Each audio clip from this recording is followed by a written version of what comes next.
Okay, let's jump right into this explainer. Today, we're structurally breaking down the critical timeline and those compounding operational hazards of the May 2026 Maldives cave diving disaster. Now, if you're a marine safety expert, a dive coordinator, or really just someone trying to wrap your head around the extreme realities of underwater search and recovery, this breakdown is absolutely for you. We're going to look way past the headlines here and focus squarely on the operational timeline, the severe recovery challenges, and the frankly incredible risks faced by the dive teams who responded to this tragedy. Here is how our after-action outline flows. 1. The incident briefing. 2. The shift to cave recovery. 3. The rescue diver tragedy. 4. The specialist intervention. And finally, 5. The root cause scenarios. All right, part 1, the incident briefing. Setting the baseline on Thursday, May 14, 2026, at Vavu Atoll. On that day, 5 highly experienced Italian marine science researchers entered the seemingly calm, crystal-clear waters at Alimata. From the surface, everything looked perfect, but that totally masked the reality below. Their target was a cave system sitting 50 meters deep. Now, if you coordinate dives, you know exactly what 50 meters means. It's a profound depth where physiological stress just spikes, breathing gas depletes incredibly rapidly, and the human body is under severe pressure. Coming back to the surface from that deep, you can't just wing it. It requires mandatory decompression and absolutely strict time management. So the operational clock is now ticking. Now, a delayed return doesn't always trigger immediate panic, right? Sometimes a weird current pushes divers off course, or maybe their decompression stops just take a bit longer than planned. But hours later, the service team saw no bubbles, no movement, and critically, there was no marker buoy deployed. The water just stayed empty. That kind of rapid escalation instantly triggered a full search and rescue deployment, sending teams straight down toward that dark opening in the reef. Let's move right into part 2, the shift to cave recovery, or what we really should call the operational pivot. That critical tactical pivot happened the moment initial searchers made a pretty grim discovery near the mouth of the cave.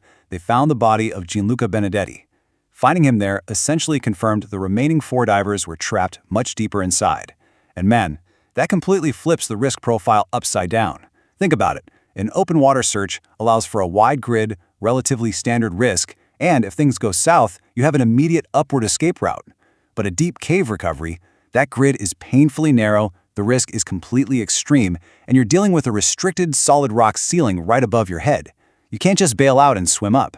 You literally have to navigate back out the exact same way you came in. So the dive recovery teams were now forced to operate inside this unforgiving 200-foot-long layout. This whole structure consisted of 3 distinct chambers connected by these highly deceptive narrow passages. And look, a chamber might give you this false sense of space and control, but those bottleneck passages dictating your entry and exit, that is what truly matters. The only way out for these rescue teams was to navigate backwards through these incredibly tight spaces, all while trying to manage their own gas, their depth limits, and of course, their rising stress levels.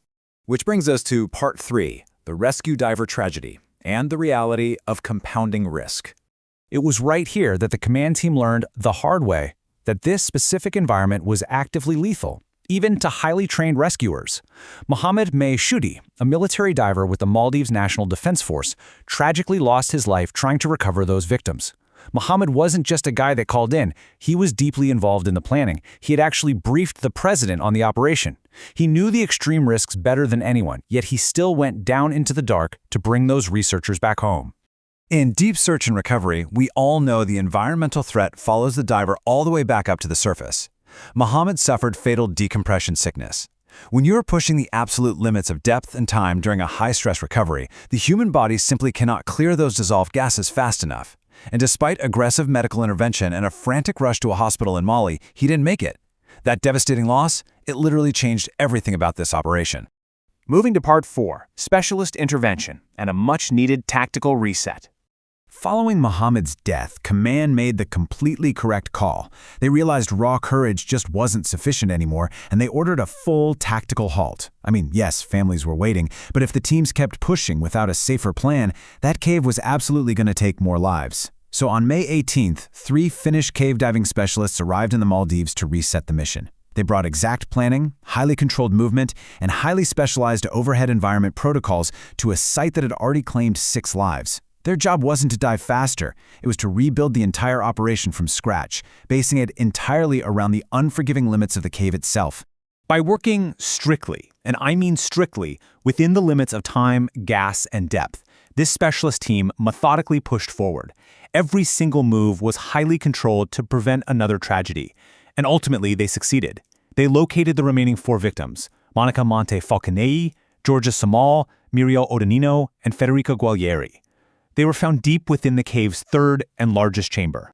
Finally, Part 5, Root Cause Scenarios. Let's dig into the escalation matrix. Since we don't have an official report confirming the exact second the original dive went fatal, we have to rely on the escalation matrix to figure out what went wrong. Basically, there are 6 fatal variables that completely rewrite the rules of survival in an overhead environment: gas, visibility, navigation, narcosis, physical restriction, and a cascading chain of events. Take gas depletion, for example. Look, racing against low gas is terrifying in open water, sure, but it is a guaranteed death sentence in a cave where the exit is behind you and you still have to navigate a literal maze before you can even begin your ascent. We also really have to account for narcosis down at 50 meters. As dive experts, you know that an affected diver won't necessarily panic. Actually, it's often the opposite. They might feel strangely calm. Their mind slows down, they start reacting later to gas readings, and small problems get treated like they can just wait. In a cave setting, delaying your reaction to a critical turnaround time strips away your entire safety margin completely invisibly, often without the diver even realizing they're in immediate life-threatening danger. Then you have to consider visibility and navigation. On the ingress, the swim in, the water might be crystal clear, the route seems obvious. But on the egress, the way out, everything is completely reversed. Just one wrong fin kick from a stressed diver can blind the entire team in a massive cloud of sediment. Suddenly, a passage that felt easy on the way in turns into a deadly clock-ticking maze where the exit just disappears into a haze.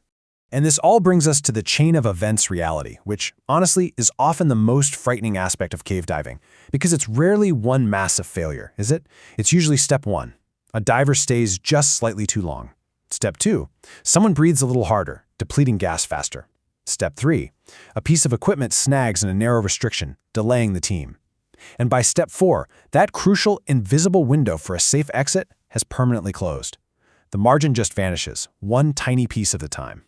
Ultimately, the toll of this incident was just devastating. 6 lives were lost. 5 experienced Italian marine researchers who simply went to explore, and 1 incredibly dedicated Maldivian rescue diver who gave his life trying to save them.